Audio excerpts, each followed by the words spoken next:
আজ আশীর্বাদ করে এটি মানব জীবনের এক ভয়ঙ্কর অভিশাপ। আমাদের বন্ধুরা মোবাইল ফোনের বিপক্ষে কথা বলছেন এবং বলবেন, আপনি নিশ্চিত থাকুন এই তথ্যগুলো তারা সংগ্রহ করেছে মোবাইল ফোনের মাধ্যমে। প্রযুক্তির ব্যবহারে মোবাইল ফোনের ক্ষতিকর দিক নিয়ে বেসরকারি বিদ্যালয়ের বিতার্কিকদের মধ্যে সুশৃঙ্খল ও মনকাড়া তর্ক বিতর্ক হয়। বিষয়ের উপর পক্ষে বিপক্ষে যুক্তিতর্ক উপস্থাপনের সময় গভীর মনোযোগে তাদের কথা শোনেন বিচারক এবং উপস্থিত অভিভাবকরা। খুদে বিতার্কিকদের সৃজনশীল বক্তব্য মন্ত্রমুগ্ধ করে সবাইকে।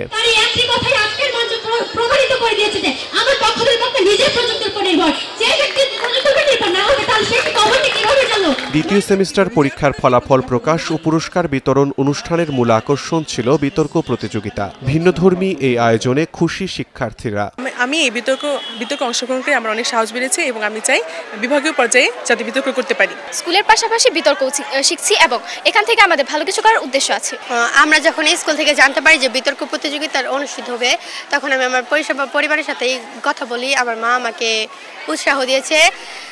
আমরা চেষ্টা করছি, কিন্তু এক নম্বরের জন্য পারি নাই। ভবিষ্যতে আরো চেষ্টা করব যেন আমরা এগিয়ে যাই। বাইরের এক ধরনের জ্ঞান, এটা আমরা যখন আয়ত্ত করি তখন আমাদের জ্ঞান আর বৃদ্ধি পায়। যে সকলের মাঝে বক্তব্য দিতে একটা সংকোচবোধ থাকতো, কিন্তু এখন বক্তব্য দেওয়ার ফলে সেই সংকোচবোধটা কেটে গেছে। বিতর্ক প্রতিযোগিতায় তাদের মতো করে আমিও বক্তব্য দিব, একজন আমিও বিজয়ী হব, আমিও তাদের মতো করে পুরস্কার নিব, হাতে নিব, এরকম একটা ইচ্ছা আছে। তাদের বিতর্ক স্কিলটা অনেক সুন্দর ছিল, সেহেতু আমিও অন্যবার চেষ্টা করব। এবার দিয়েছিলাম, হয় নাই, কিন্তু সামনের বার ইনশাআল্লাহ হবে। মেধা ও মননের বিকাশে প্রতি বছর এমন আয়োজনের দাবি অভিভাবকদের। বাচ্চাদের সৃজনশীলতাকে অনেক বেশি বৃদ্ধি করতেছে।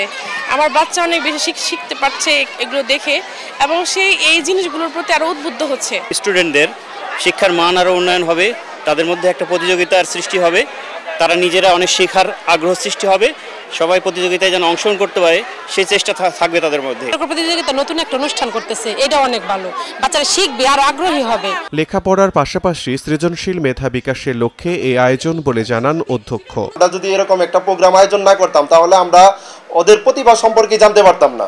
আমাদের বিতার্কিকদের নিয়ে আমাদের এটাই চিন্তা চেতনা এবং আমাদের প্রত্যাশা, আমরা ওদেরকে সামনে একটা বিভাগীয় পর্যায়ে এবং তারও বাহিরে জাতীয় পর্যায়ে অংশগ্রহণ করানোর জন্য আমরা প্রস্তুত করব। শেরপুরের শাহীন স্কুল অ্যান্ড কলেজের বিতর্ক প্রতিযোগিতায় ষষ্ঠ থেকে দশম শ্রেণীর শিক্ষার্থীরা অংশ নেয়। বিষয়ের পক্ষে বিপক্ষে 5 জন করে 10 জন শিক্ষার্থী অংশগ্রহণ করে। পরে উভয় দলের সদস্যদের মাঝে পুরস্কার বিতরণ করা হয়। সময় সংবাদ, শেরপুর।